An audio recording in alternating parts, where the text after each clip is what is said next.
My brother mocked me for being just a waitress. 2 years later, I owned the restaurant. He applied for a job there. Guess who interviewed him? I'm Lily, 27 years old, female, and last night I dreamed I was still wearing the apron with the bleached handprints on it, the one that smelled like lemons and fryer oil no matter how many times I washed it. In the dream, I was standing by the alley door behind the diner and the metal latch was biting my palm, and I could hear laughter from the parking lot. Not the good kind. The kind that's teeth and heat and shame. Mark, 30 years old, male, is my brother. Everyone describes him as big personality, which is code for he makes every room bow to whatever weather he's in. He used to be the kind of kid who flipped Monopoly boards when he lost and convinced you to apologize for ruining the vibe. As adults, our lives forked. He got a sales job, a leased car, a curated life. I got the night shift and a coffee machine that screamed like a dying seagull every time it backflushed. Teresa, 58 years old, female, is our mother. She's a human apology note. She keeps framed school pictures in the hallway like a museum of us, and she dusts them like we're artifacts worth preserving. She never picks sides, which sounds fair until you're the one bleeding. Emilio, 49 years old, male, was the chef owner at the diner. Thick forearms, a scar along the thumb from some old kitchen war, and a habit of calling everyone kid no matter their age. He didn't say much, but he remembered everything. How I take my coffee, how my hands shake when I'm overstimulated, how I'll back myself into a corner if someone raises their voice. Jazz, 26 years old, female, worked the window with me. She wore glitter eyeliner to spite the fluorescent lights and believed in dumb miracles like good men and winning scratch-offs. The night that branded me happened in late June. Heavy air, sweat making my bangs stick. A big table of 20 had just walked out stiff without tipping, and I was rolling silverware in a sticky rhythm when the door chime went. Mark came in with two friends I didn't know, wearing a shirt that announced a beer brand like it was a personality trait. He made a show of recognizing me. Hands up, mock surprise, slow clap. "Look at you," he said, leaning on the host stand like it owed him money. "Still playing house with coffee cups, queen of the hash browns." It wasn't the words. It was how he said it, like he was tossing me crumbs and I should be grateful. His friends snorted. My cheeks did that burn that crawls up your ears. I tried the script. "Good to see you. Table for three?" He pulled a sugar packet, split it, and the crystals hissed onto the host ledger like frost. "Nah, we're good. We just wanted to see if my sister still lives here." Behind me, the printer spat tickets like curses. Emilio glanced over the pass, eyes narrowing. Mom would say, "He teases because he loves you." But there was no love in the way Mark grabbed a spoon and pinged it off a water glass to get the room's attention. Heads turned. Time slowed. I saw the cracked tile under the mat, the fleck of lipstick on my knuckle, the way my name tag was bent from that time a drunk guy flicked it. "Hey, everybody," Mark called, grin wide. "Be nice to our server. She's just a waitress. She's practicing for her real job when she figures it out." Laughter, nervous and real. Then silence. My throat tightened, salt behind my eyes, the kind of humiliation that feels like being shoved into a freezer. I wanted to disappear into the mop sink. Instead, I heard myself say, too bright, "Do you want menus or just attention?" His smile cracked. Hairline fracture. The floor hummed under my shoes from the coolers. Somewhere a fork hit the tile and skittered. He leaned in close enough that I smelled his cologne and beer breath braided together. "Careful," he whispered. "You don't want to bite the hand that might feed you someday." Later, I'd remember how he said might, like he got to decide if I ate. I didn't know it then, but that sentence was the first match thrown. I didn't sleep that night. My hands kept curling into fists, replaying Mark's smug grin under those neon lights. The laughter of strangers stayed lodged in my ribs like broken glass. By morning, the humiliation had fermented into something else. Hunger. Not for food, for proof. Proof that I was more than what he spat at me. I dragged myself into the diner again that morning, red-eyed but steady. Emilio didn't say anything at first, just slid me a mug of coffee across the counter. Finally, he said, "Kid, don't let him rent space in your head. Rents do, always." His way of saying, channel it. So I did. I worked doubles, picked up shifts, stayed late wiping down tables no one cared about.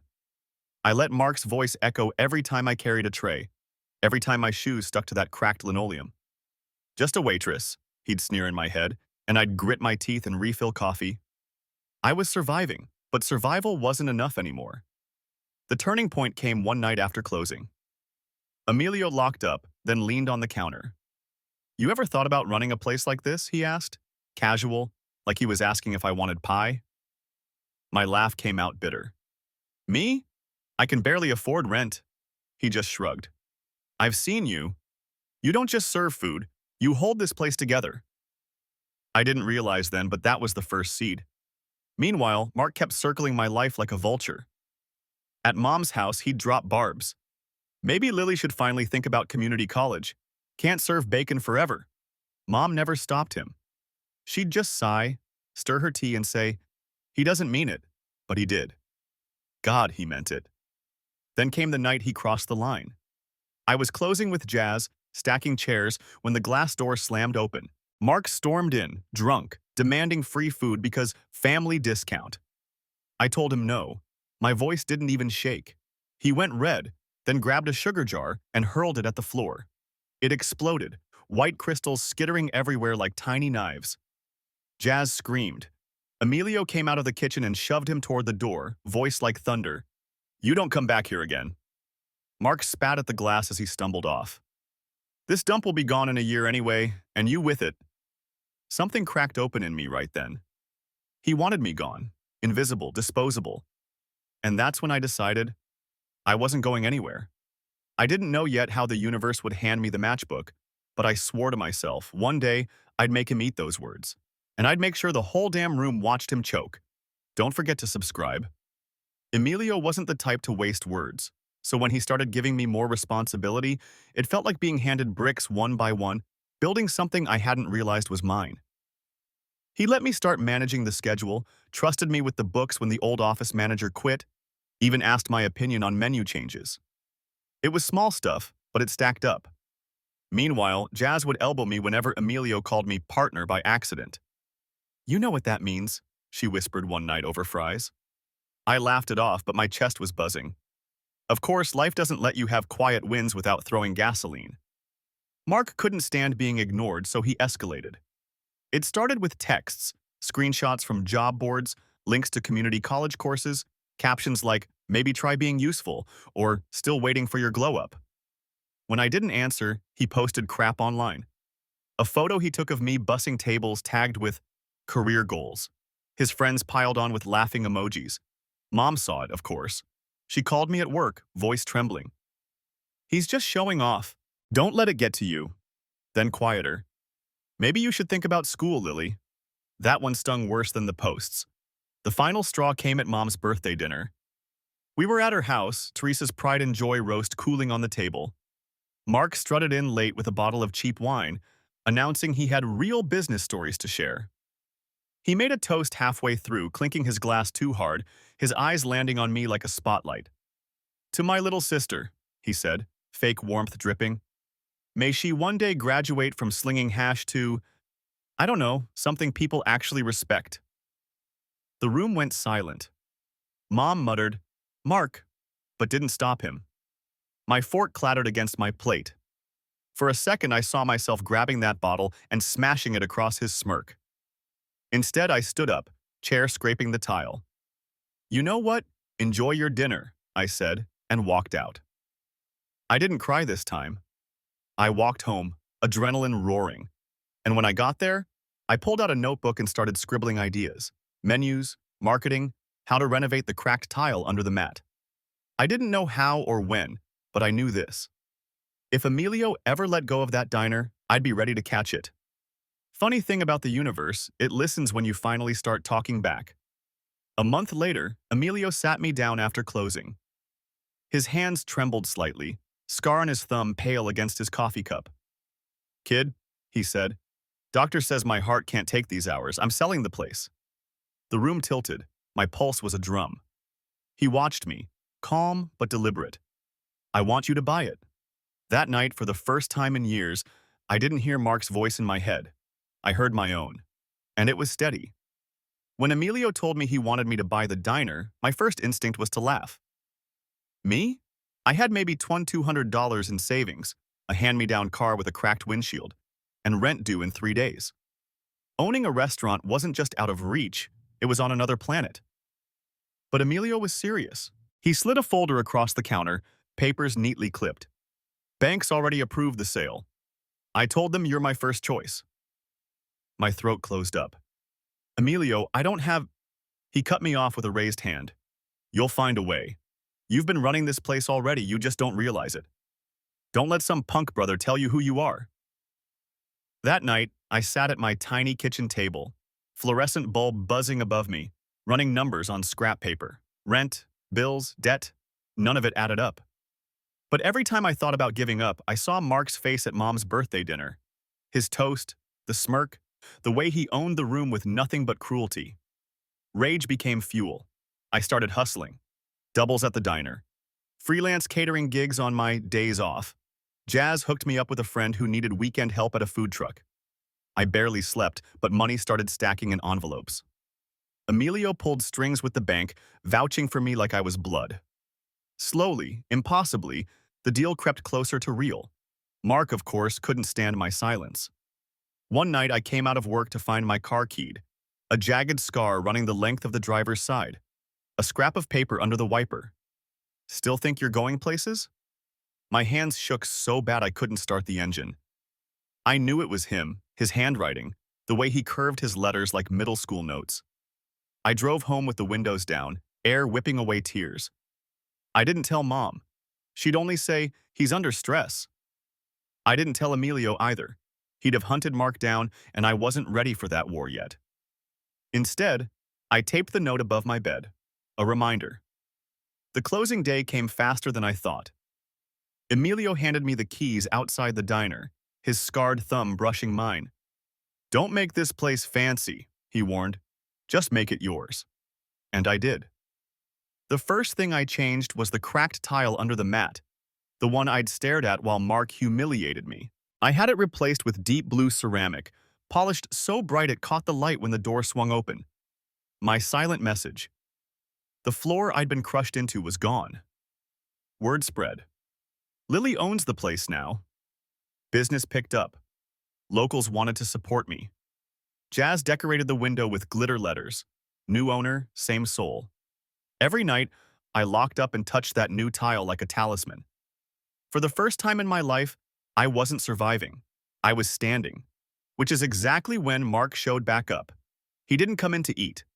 He came to the window one Saturday morning, palms pressed against the glass, staring at my name stenciled on the door.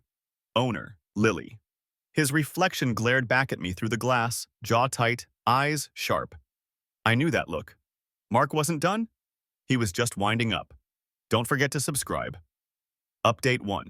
Hey Reddit, it's Lily checking back in. Honestly, I didn't expect so many of you to read my story, let alone flood my inbox with messages that ranged from Queen of the Hash Browns rise to girl, open a GoFundMe and I'll buy a booth. I cried, not gonna lie. I've been carrying this weight alone for so long, and suddenly thousands of strangers are telling me I'm not crazy, I'm not worthless, I'm not just anything. That hit harder than I can explain. A lot of you asked if Emilio really trusted me enough to sell me the diner. Yes. That man became more of a father than my own. He co-signed the loan, vouched for me at the bank, even negotiated the equipment transfer so I wouldn't drown in startup costs. Without him, I'd still be on that cracked tile floor. I owe him everything.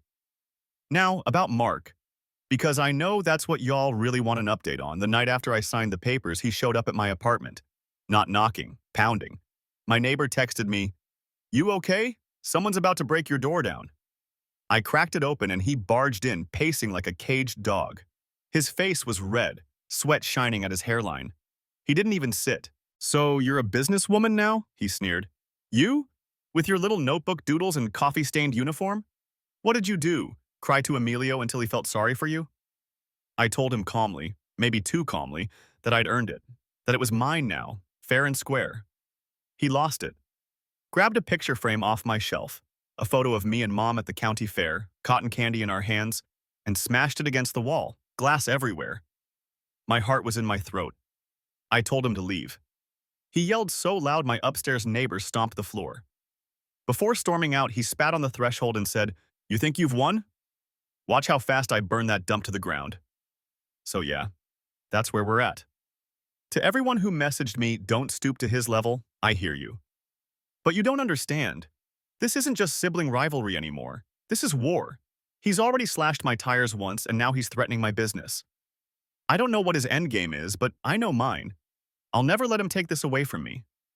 Some of you said the best revenge is living well. Maybe. But part of me wants something sharper. Something that'll stick in his throat every time he thinks about me. And funny enough, the universe might have just handed me the perfect setup. Because guess whose resume landed on my desk last week? Yeah, Mark's. Mark's resume was the kind of cruel joke the universe loves to write.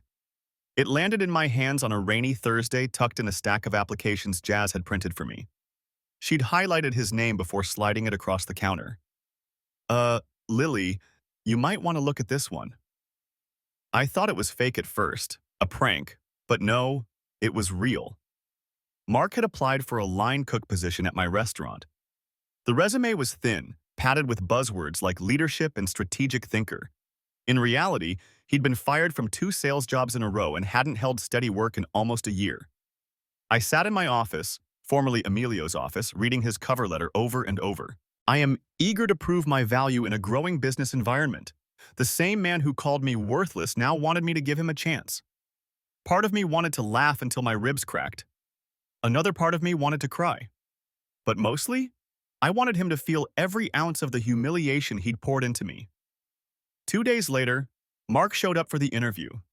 He came in 10 minutes late, smelling faintly of whiskey and cheap cologne. His shirt was wrinkled, tie crooked. He didn't recognize the office immediately, maybe didn't even expect me to be the one sitting behind the desk. But when his eyes landed on me, the color drained from his face. "Lily?" His voice cracked. "What the hell? Please." I cut in smoothly, gesturing to the chair across from me. "Have a seat. We'll begin shortly." He sat down hard like the ground had tilted. I took my time, flipping through his resume, jotting notes I didn't need. The power shift was intoxicating. Every second stretched like elastic. He squirmed, tried to fill the silence. "Look, things have been rough lately. You know how the market is, sales dried up, layoffs. None of it was my fault. I just need a fresh start." I looked up, letting my voice go cool and professional. "Mark, can you tell me about a time you worked successfully under someone else's leadership?" His jaw tightened. He stared at the floor. I I usually was the leader." "Interesting," I said, pen scratching across paper. "Because here, teamwork is everything. Respect, humility, showing up on time. Do you think you'd be able to handle that?" His mask cracked. "What is this?" he snapped. "You think you're better than me now because you got lucky with Emilio?" I leaned forward, folding my hands. "No, Mark, I don't think I'm better. I know I'm your boss."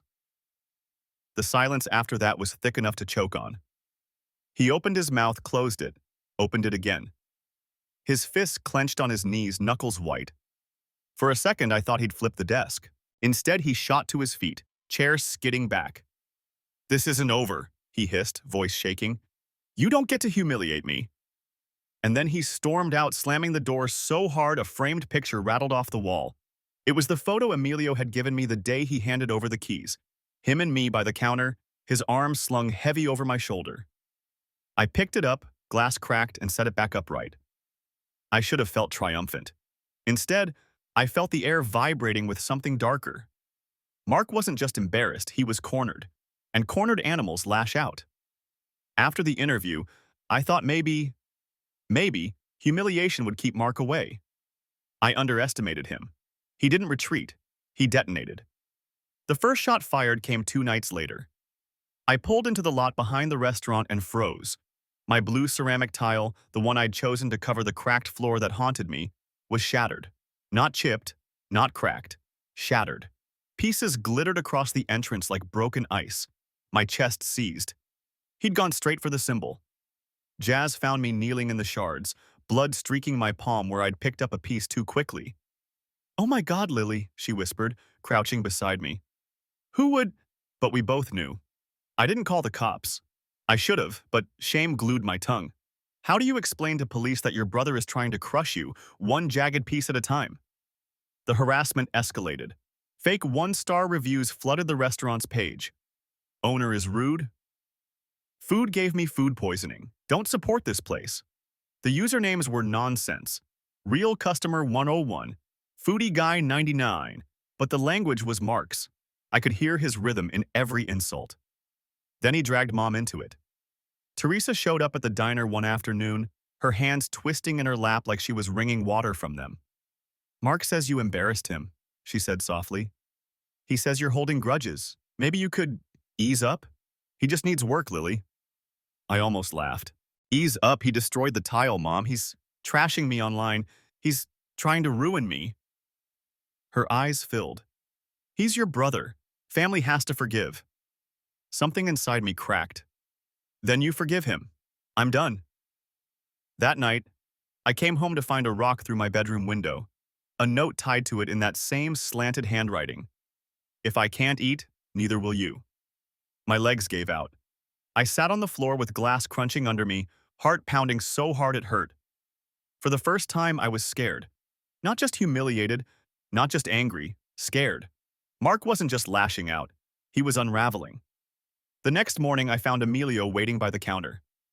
Word had spread through the regulars about the vandalism. He put a heavy hand on my shoulder.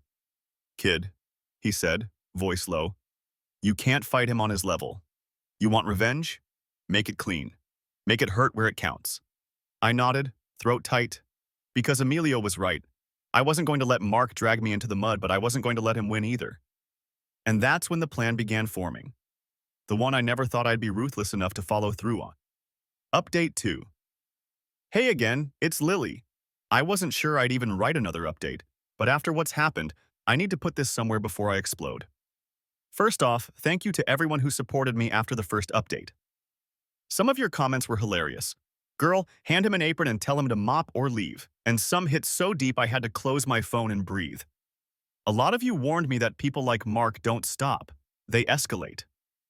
You were right. Since the interview, things have gotten worse. He smashed the new tile at the front of my restaurant. He trashed me online with fake reviews. And 2 nights ago, he threw a rock through my window with a note tied to it. I haven't been sleeping. I keep jumping at noises outside, half expecting him to be standing there. Mom? God. Teresa came into the diner and begged me to forgive him, said he was just lost and hurting. I told her point blank, he's dangerous. She cried, said I was cruel. I walked away before I said something I couldn't take back. That hurt worse than the rock through my window. Some of you told me to call the cops. I haven't yet. Maybe that's stupid. Maybe it's pride, but part of me wants to beat him without ever dialing 911, because nothing will humiliate him more than watching me succeed where he swore I'd fail. And here's where it gets interesting. I've been talking with Emilio a lot since all this started. He told me, revenge doesn't have to be loud, it just has to last. That's been ringing in my ears, because guess what? Mark didn't just apply to work at my place. He's been applying everywhere, sales, retail, warehouses. I know because his resume is making the rounds and word gets back to me through mutuals. His reputation is tanking, so I started thinking, maybe my revenge doesn't need to be breaking him, it just needs to be letting him break himself, while I make sure everyone sees the pieces. And honestly, the opportunity is already knocking. Hard. I can't share too many details yet. Hi Mark, if you're stalking this post, I see you. But let's just say he picked the worst possible place to have his next meltdown. Public, loud, witnesses, and me standing right there. To the commenter who said, don't just win, make it poetic, don't worry, I'm about to. The meltdown came on a Sunday morning, the busiest day of the week. The diner was packed wall to wall, coffee cups clinking, kids whining for pancakes, the air thick with butter and chatter. I was running plates when the door slammed open so hard the chime cracked. Mark. He stumbled in, face blotchy, eyes wild like he hadn't slept in days. People turned to look, forks midair, mouths half chewing. The room's hum dimmed. Where is she? His voice ripped through the diner. Where's the fake boss? My stomach dropped. I put down the plates with hands steadier than I felt and stepped into the aisle. Mark, you need to leave. He barked a laugh ugly and jagged. Leave? No. Everyone's going to hear this. You think you're somebody now? You think owning this dump makes you better than me? A woman near the window pulled her kid closer. Jazz froze by the register, phone in her hand. Mark grabbed a ketchup bottle off a table and hurled it against the wall. Red exploded like blood across the tile. Customers gasped, chairs screeched as people pulled back. "You're a fraud," he screamed, spit flying. "A wannabe waitress pretending she's important. You'll crash, Lily. You'll crawl back to where you belong." My heart pounded, but my voice came out level. "This is my place. My name's on the door. You don't get to take that away." He lunged then, not at me, but at the counter, sweeping napkin holders and menus onto the floor, glass shattering. Emilio had always warned me, cornered men destroy whatever they can touch. Two customers stood up, big guys in flannels, ready to restrain him. But I raised a hand. "No, let him show everyone who he is." And he did. He turned on Teresa, who'd slipped in behind him, face pale. "Mom, tell her she's nothing. Tell her she's just a waitress and a greasy spoon." Tears streaked Teresa's cheeks. She whispered, "Mark, stop. Please." But he couldn't stop. He kicked a chair, shoved a table so hard it toppled into another. Kids were crying now, people pulling out their phones, recording. The sound of him unraveling filled the room, raw and animal. I waited until the silence hit, the thick, awful pause after his last roar. Then I spoke, clear enough for every recording phone to catch. "You came here to humiliate me, Mark, but look around. Who's humiliated?" He froze, chest heaving, eyes darting to the customers, all of them staring, some shaking their heads, some whispering. His face crumpled, rage collapsing into something smaller, uglier. Security, called by Jazz, arrived then, dragging him out as he shouted half-formed threats. Teresa followed, sobbing, but didn't defend him this time. When the door shut, the diner erupted in whispers, then claps. A few people actually clapped, not for the spectacle, but for me still standing. And me? I didn't feel triumphant. I felt steady. Like Emilio had said, revenge doesn't have to be loud. Sometimes you just hold your ground and let the world see who the real wreck is. Still, as I wiped ketchup off the wall later, I knew this wasn't the end. Mark was down, but not gone.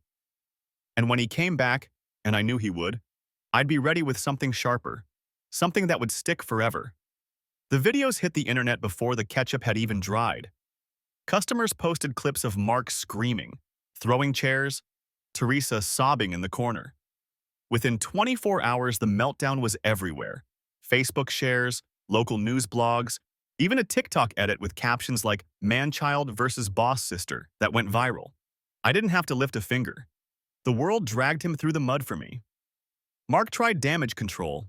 He posted a shaky selfie video rant about how the footage was out of context, how I'd been baiting him for years, how I wasn't even qualified to own a restaurant.